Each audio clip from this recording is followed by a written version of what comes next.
धन्यवाद मान्यवरांचा मनपूर्वक आभार. हो काय फटका खेळलाय पहा, ला जवाब चोक आहे, गुडका टेकून अक्षरशः बॉलला पाठवलं बाउंड्री लाईनच्या बाहेर 6 धावांसाठी. मी त्यांच्या बॅट मधून येतोय षटकार.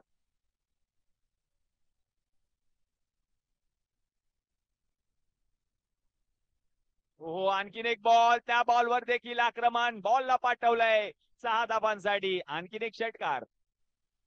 लगातारचे 2 षटकार पाहायला मिळालेत. धावसंख्या जर आता आपण पाहिली तर जाऊन पोहोचले धावफलकावरती 17 या आकड्यावर.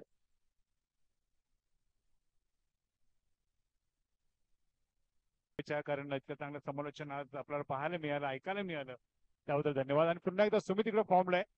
सुमितच्या बॅट मधून या षटकातील निघाले दिसत षटकार आणि चौकार. चौकार आहे की षटकार आहे? चौकार. आणि या चौकाराने धावसंख्या पोहोचते ती म्हणजे 21. शुभेच्छा त्यांच्यासाठी. आणि इथं सुमित मात्र ऐकत नाहीये. जेव्हापासून आलाय पहिल्या चेंडू पासूनच आक्रमण करतोय आणि आज चेंडूवरती देखील षटकार आलाय आणि षटकाराने संघाची धावसंख्या पोहोचते बिनबाद 39. 30 षटक मार्गस्थ आहे. बिनबाद 39 धावसंख्या झालेली आहे. दोन्ही आक्रमक पद्धत करायला हरकत नाही, कारण 1-1, 2-2 धावसंख्या फार मोठी असते आणि 30 धावसंख्यानंतर निर्णायक ठरते. आणि यश गचा क्षेत्रक्षण इथं पुन्हा एकदा पाहायला मिळालंय. या गचा क्षेत्राचा फायदा मिळतोय फलंदाजाला आणि त्याच्या संघाला धावसंख्या वाढवण्यासाठी. या 4 धावेने संघाची धावसंख्या इथे पोहोचते ती म्हणजे फुलक. पुन्हा आणि हा चेंडू मारलेला गेलाय. सुमितच्या बॅटमधून पुन्हा एकदा एक लांब फटका येतोय आणि 3 षटक संपले आहेत.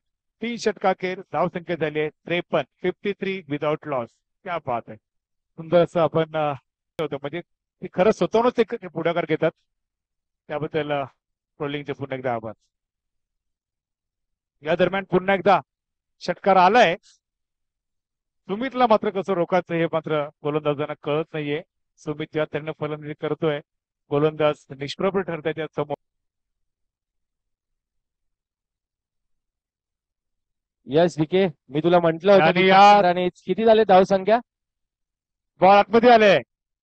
आज आमचे समालोचन कक्ष डीके आहेत, त्यांनी सुद्धा 50 धावा केल्या होत्या 40+ मध्ये. आणि सुमित साठी जोरदार टाळ बघा. सुमित किती जण आलेले आहेत सुमितचे. बात आहे. वेल प्लेड सुमित. मला वाटतं की